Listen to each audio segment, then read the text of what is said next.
এটাতে আমার দুপুরে খাওয়া এনেছিল, এই যে ব্যাগ ভর্তি। তো রাগ করে ভাতটা মেখেও খাইনি, কারণ কি আমার ছোটবেলা থেকেই মাছের প্রতি একটু অভক্তি আছে, মানে উগ্র গন্ধের জন্য মাছ খেতে ভালোবাসি না। তো রাগ করে কোনো রকম কি বলবো জানি না কেন দিয়েছে, তো ভাত খেলাম না।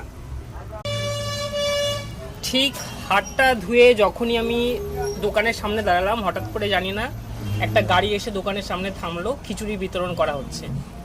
তো আমি তো ভগবানে বিশ্বাস করি না, বাট মনে হচ্ছে কেউ হয়তো চায় যে আমি না খেয়ে থাকবো, সেটা ঠিক নয়। কেননা খাবার পরে আমার একটা ওষুধও ছিল।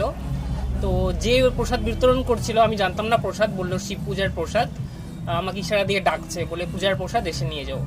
তো সেটাই আমি এখন খাচ্ছি, এই যে খিচুড়ি। যাই হোক, এটা খেয়ে আমার লাঞ্চটা কমপ্লিট হবে। তো জানি না এটা কি অলৌকিক কোনো বিষয় কিনা, তোমরাই বলতে পারবে। এটা আমার কাছে একটু অবাক লাগলো, এটাই সত্যি।